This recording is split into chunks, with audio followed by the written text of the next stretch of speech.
poser sa voix sur toutes les chansons que vous voudriez chanter, dans tous les registres que vous désirez aborder et être sûr pendant que vous chantez d'utiliser tout le potentiel que vous avez, que vous sentez au fond de vous. Je suis sûre que c'est ce que vous désirez et c'est d'ailleurs ce qu'on désire tous. Mais le problème, c'est que très souvent, on se sent limité d'un point de vue du volume sonore ou même d'un point de vue de la tessiture. On a du mal à aller ni trop bas. Et parfois, on a du mal aussi à aimer sa voix du coup parce que ça sonne pas forcément tout le temps comme on voudrait que ça sonne. Et voilà, on se sent limité et que ça empêche notre expression et c'est quand même très très très frustrant. Pour libérer sa voix, il y a deux aspects. Il y a l'aspect technique, il y a l'aspect psychologique aussi, malheureusement. L'aspect technique, il y a trois grandes phases, trois grands piliers. Il y a d'abord, premièrement, la respiration. Il faut que vous ayez une respiration diaphragmatique et intercostale. Il faut enlever cette respiration-là thoracique. Il ne faut plus respirer par là.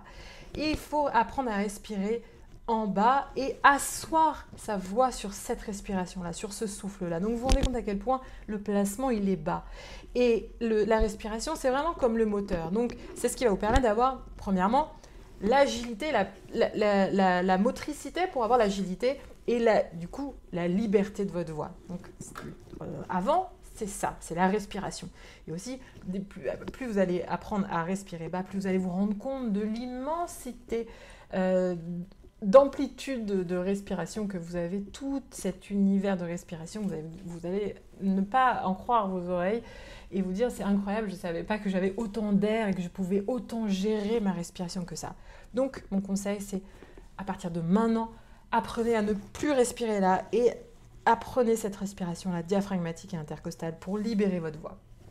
Pour la libérer, il y a une deuxième étape, c'est d'apprendre à placer sa voix en voix mixte, c'est-à-dire ne pas être qu'en voix de tête ou qu'en voix de poitrine ou que dans la gorge. Apprendre vraiment à ce que votre voix, elle résonne autant en voix de poitrine qu'en voix de tête. Ça, c'est la voix mixte. Et ça, c'est extrêmement important parce que toutes les vibrations sonores de votre voix vont partir résonner dans tout votre corps. Et donc, ça va également aider votre voix à se libérer, à être homogène et à avoir dans sa couleur des harmoniques autant aiguës que graves qui vont venir s'équilibrer. Et donc ça, c'est la voix mixte. Donc elle s'assoit sur une respiration diaphragmatique et intercostale et elle est beaucoup plus basse, 90% des cas, que ce que font les gens. Donc c'est vraiment bas et ça n'a pas résonné en voix de poitrine et en voix de tête.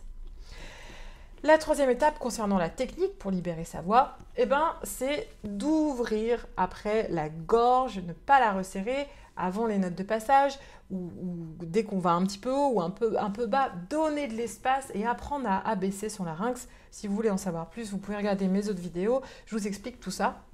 Ça, c'est très important, c'est vraiment ce qui va permettre à votre voix d'avoir tout l'espace nécessaire pour résonner et pour embellir le lieu où vous êtes et où vous chantez.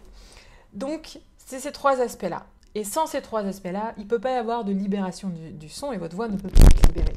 Donc, vous avez compris l'importance de travailler ces trois choses-là. Et le deuxième aspect, pour libérer sa voix, c'est l'aspect psychologique. Souvent, on a des appréhensions. Vous pouvez avoir des appréhensions concernant un aigu. Vous savez que vous allez bientôt le chanter, mais vous n'êtes pas très sûr. Des appréhensions concernant un moment où ça va vite ou sur vos capacités.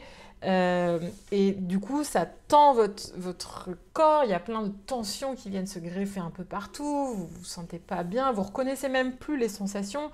Vous ne reconnaissez plus votre corps. Vous avez l'impression d'être étranger à votre corps. Mais ça, c'est dû à toutes ces appréhensions-là psychologiques qui vont venir parasiter l'expansion du son.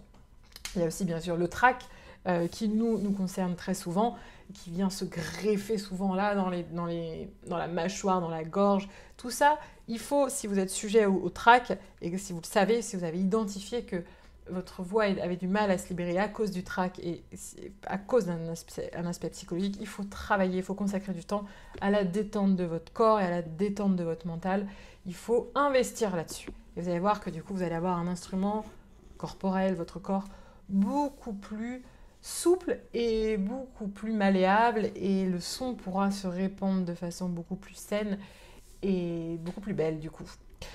Voilà, si vous n'avez pas encore téléchargé mon kit de démarrage, je vous conseille de le faire. C'est en bas et c'est gratuit. Vous avez aussi un cours de chant où je vous guide pendant au moins 25 minutes de vocalise.